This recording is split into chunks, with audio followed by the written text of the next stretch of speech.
Bismillahirrahmanirrahim. Assalamualaikum warahmatullahi wabarakatuh. Selamat pagi dan salam sejahtera untuk kita semua. Kembali lagi kita bertemu untuk melaksanakan perkuliahan secara online, di mana pada kesempatan kali ini kita akan membahas materi tentang produksi dan konsumsi dalam ekonomi Islam. Langsung saja kita bahas materi tentang produksi dan konsumsi dalam ekonomi Islam. Dan saya yakin mungkin materi ini sebenarnya sudah pernah kalian pelajari ya, namun dalam perspektif konvensional gitu ya. Nah, mungkin dalam kesempatan kali ini kita akan lebih banyak membahas materi ini dalam pendekatan ekonomi Islam. Nah,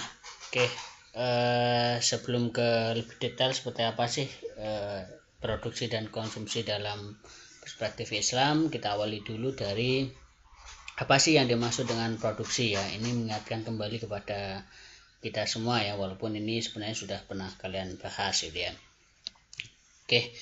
Jadi secara umum produksi itu diartikan sebagai proses menghasilkan atau menambah nilai guna suatu barang atau jasa ya, dengan menggunakan sumber daya yang ada gitu ya. Nah, ini adalah produksi ya. Jadi secara sederhananya diartikan sebagai proses menghasilkan atau menambah nilai ya. Nah, jadi menghasilkan itu artinya dari sesuatu yang tidak ada menjadi ada. Kalau menambah nilai berarti tadinya sudah ada kemudian diolah kembali agar nilainya bisa bertambah gitu ya, baik itu di sektor barang maupun di sektor jasa gitu ya. Gitu. Nah, kemudian di dalam konsep produksi yang pernah kita pelajari, kegiatan produksi itu setidaknya dipengaruhi oleh beberapa faktor ya, atau yang kemudian kita kenal dengan istilah faktor produksi. Antara lain kalau dalam ekonomi klasik gitu ya, setidaknya ada 3 faktor produksi ya, yaitu tenaga kerja, kemudian bahan baku atau sumber daya alam, dan yang ketiga adalah modal. Nah, kalau dalam konteks ekonomi modern mungkin sekarang ada namanya teknologi ya dan sebagainya gitu ya. Nah, sebagaimana yang kita ketahui ya, apa itu tenaga kerja gitu ya, kemudian apa itu bahan baku atau sumber daya alam, nah, apa itu modal, saya kan mungkin sudah pernah dipelajari ya. Jadi pada intinya adalah ketika sebuah aktivitas produksi ya, banyak atau tidaknya barang yang akan kita produksi ya, tentunya akan dipengaruhi 3 unsur ini ya. Misalkan kita memproduksi barang yang banyak, maka juga akan dipengaruhi oleh faktor tenaga kerja kan gitu. Walaupun sekarang mungkin tenaga kerja ini sudah mulai tergantikan oleh mesin ya, makanya dalam konsep ekonomi modern kemudian faktor produksi itu sekarang ditambah dengan teknologi atau mesin itu ya. Nah, termasuk bahan baku ini juga mempengaruhi ya. Jadi banyak sedikitnya barang yang akan kita produksi ya, tentunya akan dipengaruhi oleh ketersediaan bahan baku yang ada atau sumber daya alam yang tersedia kan gitu. Modal juga sama ya. Apalagi dalam konsep kapitalisme, maka modal ini menjadi salah satu penentu dalam aktivitas produksi gitu ya. Kita bisa berjalan lancar atau tidak dalam kegiatan produksi ya, maka salah satu hal yang menunjang adalah modal gitu ya. Nah, sehingga dari faktor-faktor produksi itu kemudian kita kenal dengan istilah fungsi produksi ya. Artinya seberapa banyak barang yang akan kita produksi itu akan tergantung dari fungsi faktor produksi yang sudah kita jelaskan tadi gitu ya. Baik itu capital atau modal, baik itu labor atau tenaga kerja, baik itu resource atau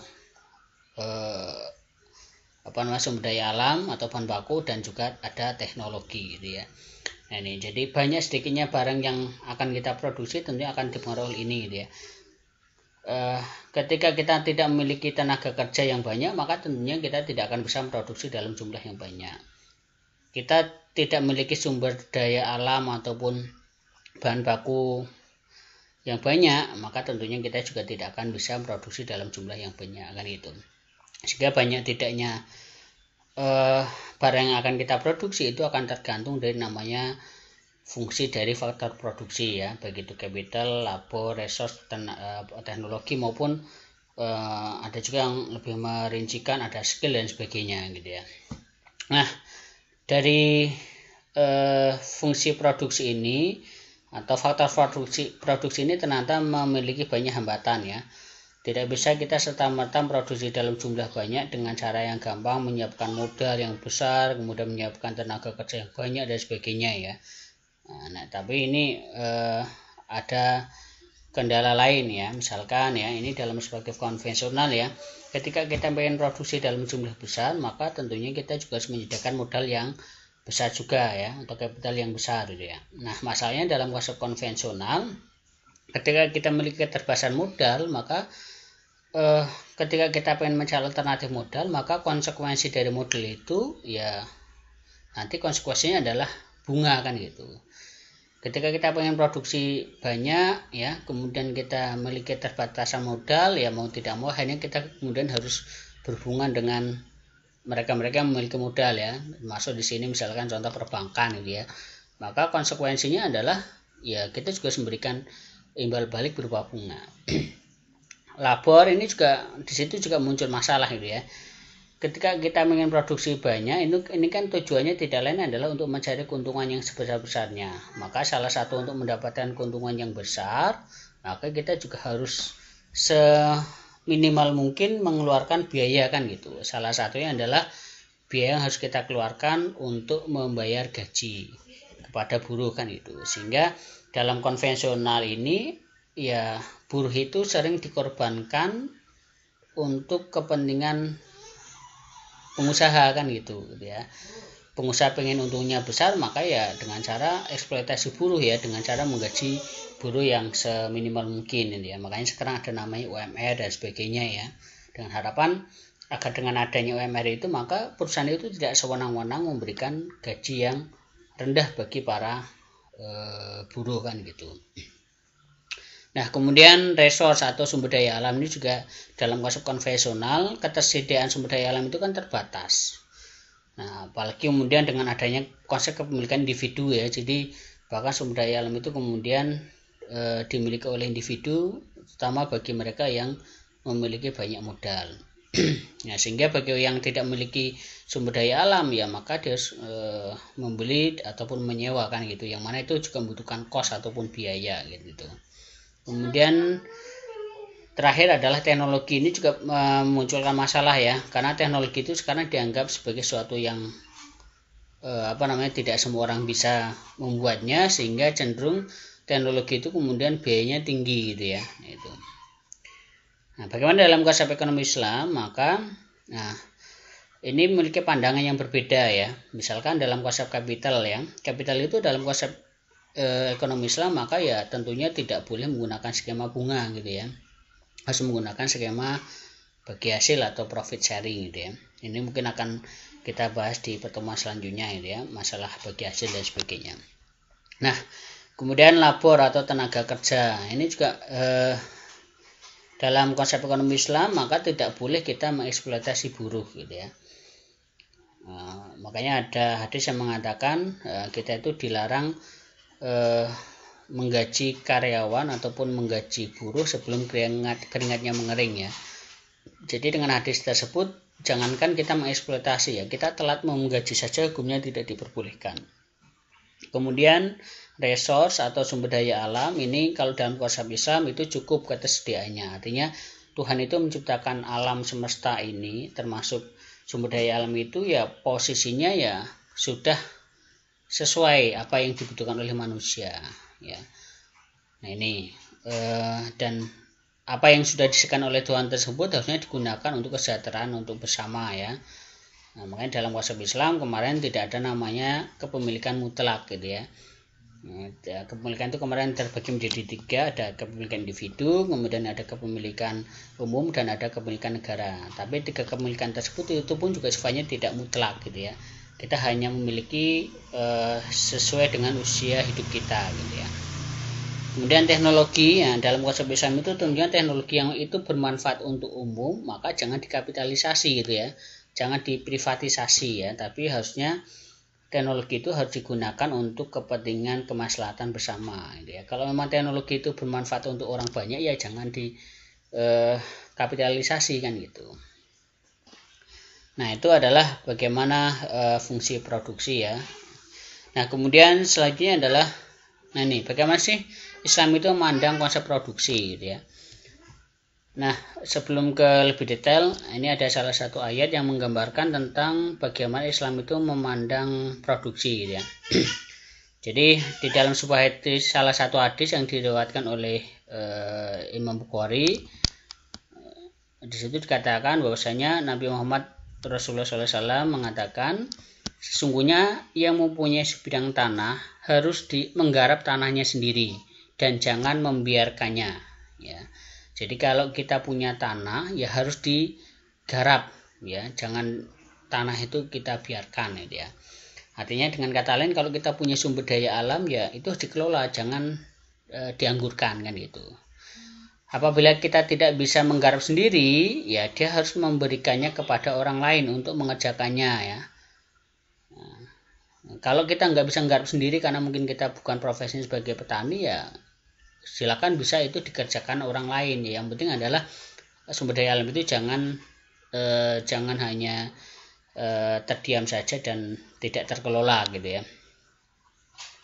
Nah, apabila kedua-duanya tidak dia lakukan atau artinya tidak digarap maupun tidak pula diberikan kepada orang lain untuk mengerjakannya, maka alternatif ketiga adalah hendaklah harta itu dipelihara ataupun tanah itu dipelihara ataupun dijaga sendiri. Namun kami tidak menyukai hal ini. Artinya apa? Ketika memang sumber daya alam itu tidak bisa kita garap sendiri, kemudian juga tidak dikelolakan oleh orang lain, ya terakhir adalah ya silakan sumber daya alam itu bisa disimpan saja atau dijaga saja gitu ya. Namun hal itu yang terakhir tadi gitu ya, ternyata Rasulullah SAW tidak menyukai hal itu. Artinya apa? Dengan hadis ini sebenarnya menggambarkan bahwasanya sumber daya alam itu harus dikelola. Artinya secara tidak langsung ini adalah hadis yang berkaitan dengan kegiatan produksi. Bahwasanya kita mau nggak mau harus melakukan kegiatan produksi. Allah itu sudah menyediakan sumber daya alam, nah kita harus mengelolanya kan gitu. Jangan sampai ada yang mubazir kan gitu. Nah, untuk lebih detailnya ini adalah bagaimana Islam memandang konsep produksi ya. Jadi menurut Al-Haq itu kegiatan produksi itu dihukumi sebagai kegiatan yang sifatnya adalah fardu kifayah. Artinya apa? Ya harus ada yang melaksanakan kegiatan produksi itu ya. Jadi dari sekian juta penduduk itu harus ada yang melakukan kegiatan produksi. Karena apa? Dengan kegiatan produksi itu ya tadi itu bisa memenuhi kebutuhan masyarakat kan gitu. Kalau tidak ada yang melakukan kegiatan produksi maka kebutuhan masyarakat itu menjadi terhambat kan gitu. Sehingga tujuan produksi itu ya tidak lain harus kegiatan produksi yang memang itu dibutuhkan oleh masyarakat secara umum gitu ya. Kemudian tidak hanya menghasilkan barang secara fisikly saja. Jadi dalam konsep Islam produksi itu tidak hanya sekedar outputnya saja, tidak hanya sekedar kuantiti saja gitu ya. Nah, seperti konvensional ya, dalam konsep konvensional ya tujuan produksi itu kan untuk memproduksi barang yang sebanyak-banyaknya demi untuk mendapatkan keuntungan yang sebanyak-banyaknya pula kan gitu. Yang kadang justru aspek moralitas, aspek etik itu kemudian terabaikan. Nah, dalam konsep Islam juga selain memproduksi barang secara fisik atau kuantiti juga harus mengedepankan namanya moral etik di dalam kegiatan produksi ya. Bagaimana kegiatan produksi itu tidak merusak lingkungan dan sebagainya gitu ya. Nah, kemudian selanjutnya adalah tujuan produksi. Nah, apa sih tujuan produksi ya? Ini sebagaimana yang sudah sering kita pelajari bahwasanya dalam ilmu ekonomi, terutama dalam konsep kapitalisme, ya produksi itu dimaksudkan untuk memperoleh laba sebesar-besarnya, ya atau dengan bahasa lain ada istilahnya profit seeker atau profit maximizer gitu ya. Jadi kenapa seorang itu melakukan kegiatan produksi ataupun bisnis ya tidak lain adalah untuk mencari keuntungan yang sebesar-besarnya. Nah, bagaimana dalam konsep Islam ya? Apakah juga sama ya? Maka tentunya dalam konsep Islam selain kita tujuannya adalah untuk mencari keuntungan dalam kegiatan produksi, kita juga harus mempertimbangkan aspek-aspek yang ada di dalam aturan Islam atau yang kemudian kita kenal dengan istilah maslahah. Jadi kegiatan produksi dalam konsep ekonomi Islam itu harusnya itu bertujuan untuk memberikan kemaslahatan bagi masyarakat umum gitu ya. Masalah itu ya artinya bukan berarti kemudian kita tidak diperbolehkan untuk mencari keuntungan ya, boleh mencari keuntungan ya, tapi dalam proses mencari keuntungan itu tentunya apa-apa yang sudah diatur dalam Islam itu tentunya dipatuhi kan gitu ya. Nah ini juga salah satu pendukung ya bahwasanya apa yang ada di dalam konsep kapitalisme itu sebenarnya juga sudah mulai ditinggalkan ya. Jadi selama ini kita selalu terdoktrin bahwasanya tujuan bisnis ataupun tujuan produksi itu adalah untuk mencari keuntungan yang sebesar-besarnya, sehingga kadang aspek moralitas, aspek norma, aspek etika itu kemudian diabaikan ya, sehingga yang namanya kerusakan alam dan sebagainya ya itu kemudian menjadi terabaikan ya, karena memang orientasinya hanya untung dan untung. Nah, konsep inilah yang kemudian akhirnya sekarang mengakibatkan dampak buruk pada kehidupan manusia kan gitu. Sehingga konsep ini sudah mulai jenuh dan sudah mulai ditinggalkan ya, bahkan sudah mulai banyak yang mengkritik ya, termasuk sebagaimana kritik dari Sloman ya, dia mengatakan di dalam perspektif bisnis modern saat ini pandangan tentang maksimalisasi keuntungan sebagai tujuan perusahaan telah mengalami sedikit perubahan. Tradisional teori yang memandang maksimalisasi keuntungan sebagai tujuan perusahaan itu dianggap tidak lagi memadai karena dua hal, yaitu satu, kesulitan dalam mencapai keuntungan maksimum, dan yang kedua adalah perusahaan seringkali memiliki tujuan-tujuan yang lain. Jadi menurut Sloman, konsep kapitalisme ini sudah mulai ditinggalkan gitu ya. Jadi kalau kita sekarang ke orientasi bisnis itu cari untung dan untung, berarti kita masih menggunakan teori yang lama yang kemudian sekarang sudah tidak lagi dipakai gitu ya. Nah, sebagaimana Sloman ya, dia mengatakan teori ini sudah tidak lagi berlaku. Kenapa? Untuk mencari keuntungan yang sebesar-besarnya itu ternyata sulit. Ya, kenapa? Ya sulitnya tadi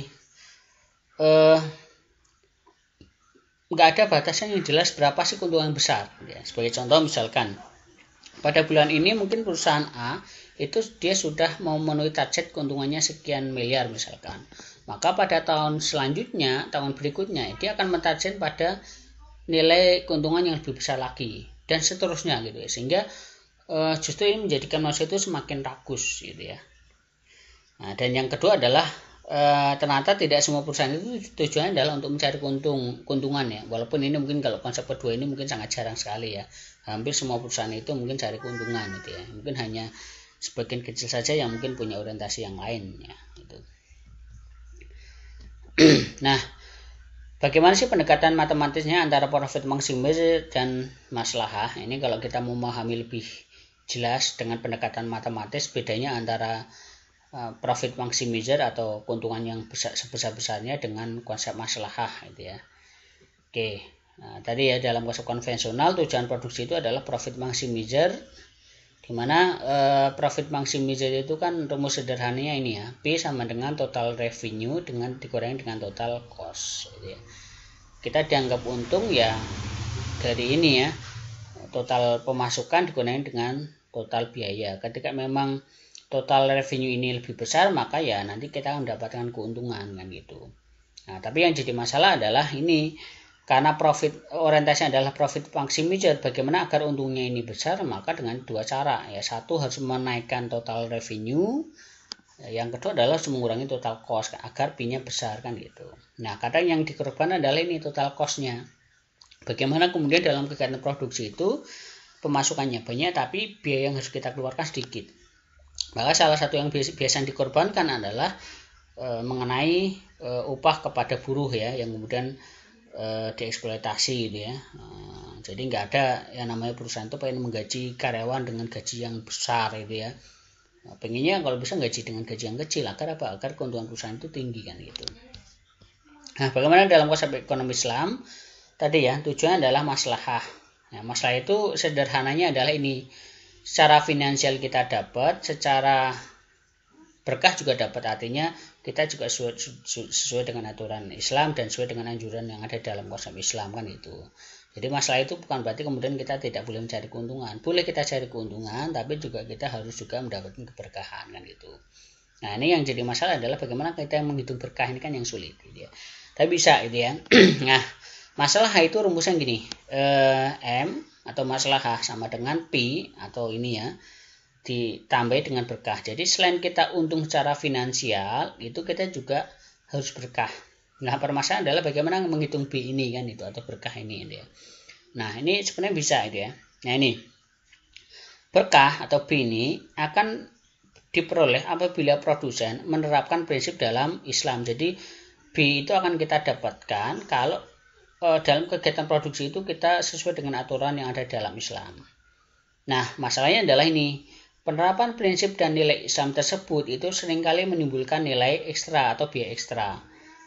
Jadi kalau kita mau mendapatkan maslahah, maka kita harus juga mengeluarkan biaya, mengeluarkan biaya untuk mencari keberkahan. Ya, bagaimana caranya ya mengeluarkan biaya untuk keberkahan itu ya. Ya. Nah, contohnya gini misalkan ya. Nah, kalau hanya untung saja ini kan simpel ya. Ya, jadi kalau kita usaha kemudian kita hanya cari untung saja itu kan simpel ya. Kita pemasukannya berapa dikurangi dengan biayanya berapa. Ya setelah itu ya sudah, itu sisanya menjadi keuntungan kita. Tapi kalau dalam konsep maslahah, maka selain itu kita juga menambah biaya untuk mencari keberkahan ya, atau biaya berkah kos gitu ya. Contohnya apa? Contohnya adalah misalnya gini ya. Kalau kita sebagai seorang pedagang kemudian mau sesuai dengan konsep maslahah, maka misalkan kita juga harus mencari keberkahan ya. Keberkahan bagaimana misalkan ya. Kalau kita sudah mendapatkan keuntungan ya, maka kita juga harus mengeluarkan biaya keberkahan. Salah satunya misalkan contohnya kita membayar zakat, membayar sedekah, itu kan untuk mencari keberkahan kan gitu. Ada orang lewat misalkan ibu-ibu yang minta yang sudah tua misalkan kita bersedekah, itu kan bagian dari kita mencari keberkahan gitu kan. Sehingga M itu masalah itu nggak mungkin akan lebih besar dari P ya. Kalau P bisa dimaksimalkan, tapi kalau M itu nggak bisa. Kenapa? Karena kalau kita mau M, maka kita juga harus mengeluarkan biaya ekstra ya, biaya untuk mencari keberkahan ini kan gitu. Nah, sehingga rumus terakhirnya itu adalah ini ya. Masalah itu adalah total revenue dikurangi dengan total cost, masih dikurang lagi dengan berkah cost atau biaya yang harus kita keluarkan untuk mencari keberkahan kan itu. Jadi secara tidak langsung masalah itu memang secara finansial dikit, tapi kita bisa memberikan manfaat ya. Artinya selain kita dapat manfaat secara pribadi, kita juga bisa memberikan manfaat kepada orang lain. Beda dengan ini ya. Kalau ini manfaat kita dapatnya hanya manfaat finansial saja, dan manfaat finansialnya hanya untuk kita saja, orang lain nggak akan dapat manfaat secara finansial dari aktivitas bisnis kita gitu ya. Nah, kita lanjutkan untuk selanjutnya adalah untuk teori konsumsi dalam Islam ya. Nah, apa sih konsumsi? Saya yakin mungkin juga sudah paham ya. Ini kebalikan dari produksi ya. Kalau produksi itu tadi menambah ataupun menghasilkan barang ya.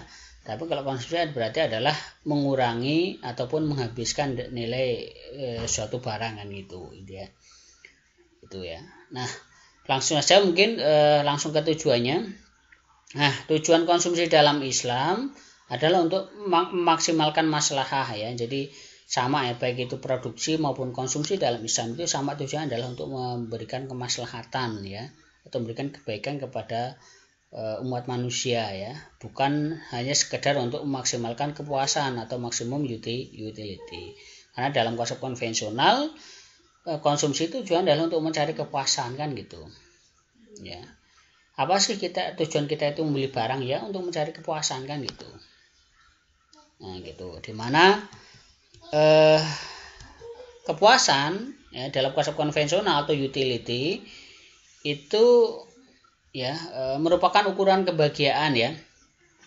Utility dianggap bahwa ukuran kemampuan atau barang jasa untuk memuaskan kebutuhan. Jadi artinya ketika dalam konsep konvensional kita dianggap berhasil atau tidak dalam kegiatan konsumsi itu akan tergantung dari utility atau kepuasan kita terhadap barang tersebut kan itu.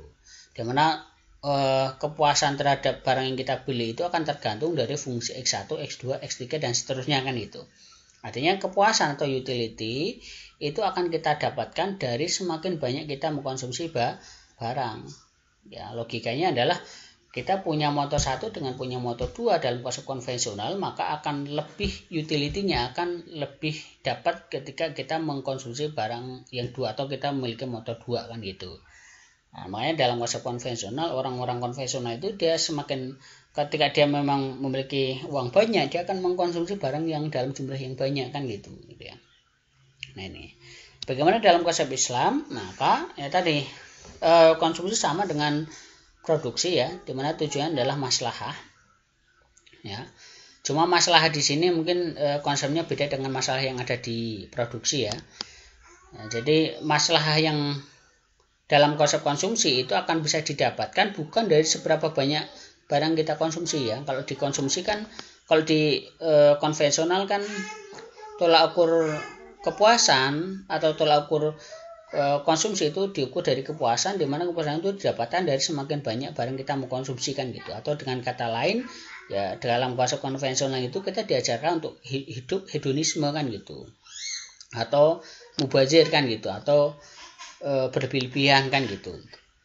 Tapi kalau dalam konsep maslahah atau konsumsi dalam Islam, maka tujuan konsumsi itu, maslahah itu akan didapatkan dari F plus B ya. F itu manfaat, B itu adalah berkah. Artinya apa? Barang yang kita konsumsi itu bukan diukur dari seberapa banyak yang kita beli gitu ya, melainkan diukur dari F atau manfaatnya. Kira-kira barang itu manfaat atau tidak sih gitu ya. Artinya gini contohnya ya, kita punya mobil 1 dengan mobil 2. Itu kalau dalam konsep konvensional itu akan lebih puas kita punya mobil 2. Tapi kalau dalam konsep Islam maslahah itu nggak bisa. Kenapa? Karena mobil 1 dengan mobil 2 tingkat kemanfaatan mobil itu akan lebih tinggi yang mobil 1. Kenapa? Karena mobil 1 itu mobilnya akan dipakai terus kan gitu. Tapi kalau mobilnya 2 itu mungkin kemanfaatan dari mobil itu akan berkurang. Kenapa? Karena akan gonta-ganti kan gitu. Sehingga secara tidak langsung itu maslahah itu akan didapatkan dari tingkat kemanfaatan dari barang tersebut ya, plus dengan B atau berkah. Artinya barang tersebut juga barang yang sesuai dengan syariah atau barang yang halal kan gitu. Manfaat, tapi kalau nggak berkah atau nggak halal juga tidak akan menimbulkan maslahah kan gitu. Nah itu ya. Jadi dalam konsep Islam, tolak ukur konsumsi itu bukan seberapa banyak barang kita konsumsi ada, tapi adalah semakin seberapa besar manfaat yang kita dapatkan dari kita mengkonsumsi barang tersebut kan gitu. Nah makanya dalam konsep konsumsi dalam Islam ini, kalau merujuk pendapatnya Ibnu Khaldun, nah di situ ada namanya skala prioritas kebutuhan ya. Jadi sebenarnya juga ada dalam konsep konvensional ya. Ada namanya doruriyah, ada lagi namanya hajiyah, ada lagi namanya tahsiniyah. Jadi maslahah itu akan bisa kita dapatkan kalau yang kita penuhi itu adalah doruriyah dulu. Ya, jangan hajiyah maupun tahsiniyah. Atau kalau di konsep konvensional itu doruriyah itu adalah primer, sekunder dan tersier gitu ya. Nah, tersier itu kalau di konvensional itu barang mewah ya. Tapi kalau dalam konsep Islam, tersier itu atau tahsiniyah itu itu adalah barang memang dibutuhkan. Kebutuhan di atas hajiyah dan di bawah tabzir. Karena nanti kalau barang mewah itu bisa jadi dalam konsep Islam itu perbuatan yang tabzir atau mubadir gitu, atau yang terlalu bermewah-mewahan gitu ya. Padahal dalam Islam nggak boleh gitu ya. Jadi tahsiniyah itu nggak sampai kepada level kemewahan ya, atau pemborosan atau berlebihan gitu ya. Tapi masih dalam skala kebutuhan, tapi kebutuhan yang tidak terlalu penting gitu ya. Nah itu. Jadi itu ya. Nah ini adalah dasar perilaku konsumsi dalam Islam. Ini salah satunya misalkan dalam surat Al-Maidah ayat 87 sampai ayat 88 ya. Ya ayyuhalladzina amanu la tuharrimu thayyibati ma halallahu lakum wa la ta'tadu innallaha la yuhibbul mu'tadin ya. Wa kulu mimma razaqakumullahu halalan thayyiban wa taqullaha alladzi antum bihi mu'minun ya. Jadi dalam ayat ini kita diminta oleh Islam untuk satu adalah memakan makanan, kita tidak boleh melampaui batas atau perbuatan yang membuat diri tadi. Kalau kita mau konsumsi barang ya konsumsi yang secukupnya gitu ya. Dan kemudian juga kita diminta juga untuk mengkonsumsi barang yang halal ya, jelas ini aturan dalam Islam ya. Manfaat pun kalau tidak halal ya maka tidak akan maslahah kan gitu ya. Gitu ya. Makanya ada namanya halal, ada lagi juga namanya thayyib, halalan thayyibah itu ya. Halal itu ya halal, thayyib itu ya mungkin lebih sederhananya kita katakan sebagai makanan yang baik ya atau yang bersih gitu ya. Nah, ini kemudian dasar konsumsi yang kedua dalam surat Al-Isra ayat 27 sampai 8. Nah, ini innal mubadirina kanu ihwana sayatin ya. Nah, jadi kita juga dilarang untuk mengkonsumsi barang secara boros. Nah, ini ayat ini adalah ayat yang yang menentang konsep teori konvensional tadi ya, tentang utility tadi ya. Karena utility atau kepuasan itu kan tolak ukurnya tadi semakin banyak barang kita konsumsi maka akan semakin puas gitu ya. Walaupun marginal utility-nya nanti akan semakin berkurang gitu ya. Nah ini dalam konsep Islam maka nggak boleh kita bersifat boros gitu ya. Nah ini yang terakhir ya, dasar perilaku dalam konsumsi Islam ya. Nah ini mungkin pernah dengar ya istilah makanlah ketika lapar dan berhenti sebelum kenyang ya. Rasulullah mengatakan nahnu qaumun la naqulu hatta najuan wa idza kana lanasba ya. Kami adalah kaum yang tidak makan sampai kami lapar dan jika kami makan maka kami tidak sampai kenyang. Artinya adalah dengan hadis ini sebenarnya adalah hadis yang menegaskan bahwasanya dalam konsumsi kita harus sesederhana mungkin gitu ya. Jangan terlalu berlebih-lebihan tapi juga ya seperlunya lah gitu ya. Nah, sehingga inti konsumsi dalam Islam adalah seperti ini. Jadi kalau dalam konsep konvensional kan inti konsumsinya adalah semakin tinggi pendapatan maka nanti akan semakin tinggi juga tingkat konsumsinya. Kalau pendapatannya rendah maka tingkat konsumsinya rendah. Kalau tingkat pendapatannya tinggi maka nanti tingkat konsumsinya juga akan tinggi. Itu dalam konsep konvensional. Bagaimana dalam konsep konsumsi Islam? Maka ini. Jadi seberapa banyak yang kita konsumsi itu ya kalau dalam Islam itu akan dipengaruhi oleh dua hal. Satu adalah ditentukan oleh tingkat pendapatan, yang kedua adalah dipengaruhi oleh tingkat keimanan gitu ya. Artinya apa? Ketika semakin tinggi pendapatan kita, kalau keimanannya kita kuat, maka dalam hal konsumsi itu kita tidak akan terlalu banyak kan gitu. Kalaupun banyak konsumsinya tidak pada sesuatu yang sifatnya adalah untuk kepuasan gitu ya, melainkan lebih banyak kepada urusan-urusan yang berkaitan dengan ibadah. Makanya orang yang tingkat religiusitasnya tinggi dan kaya itu dia akan memanfaatkan kayanya bukan untuk memperkaya diri gitu ya, melainkan akan lebih banyak dia gunakan untuk membantu orang-orang yang membutuhkan kan gitu. Makanya kalau kita kok terlalu hidup hedonisme itu maka akan tidak sesuai dengan konsep konsumsi Islam. Nah kemudian ini yang terakhir, nah kesesuaian ekonomi Islam dengan ekonomi modern. Jadi berdasarkan konsep produksi dan konsumsi Islam yang sudah kita jelaskan tadi, ini kalau kita gambarkan ya, bahwasanya sebenarnya dalam konsep ekonomi Islam itu adalah konsep yang sangat sesuai dengan konsep ilmu ekonomi modern ya. Nah, sebagai contoh misalkan ada green economy gitu ya.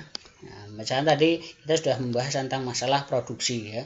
Bagaimana produksi itu kita juga harus mempertimbangkan aspek lingkungan dan sebagainya ya.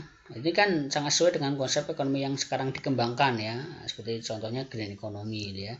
Kemudian ada lagi sekarang ada namanya CSR ya, dalam perusahaan itu sekarang diwajibkan untuk mengeluarkan CSR ya. Itu corporate social responsibility gitu ya. Jadi sebagian pendapatan perusahaan itu harus ada sebagainya yang diperuntukkan untuk kepentingan sosial gitu ya. Atau yang sekarang mungkin juga sedang berkembang misalkan ada SDGs gitu ya. atau Sustainable Development Goals ya, itu juga sangat sesuai dengan konsep ekonomi Islam ya, termasuk ada Green City dan sebagainya ya. Maka kalau kita bicara tentang ekonomi Islam, maka kita akan bicara tentang konsep ekonomi yang sebenarnya adalah sangat sesuai dengan konsep ekonomi yang ada saat ini yang sekarang dikembangkan gitu ya. Ya, oke, mungkin itu materi tentang produksi dan konsumsi, dan mungkin nanti akan kita lanjutkan pada sesi diskusi ya. Terima kasih, saya sekian. Assalamualaikum warahmatullahi wabarakatuh.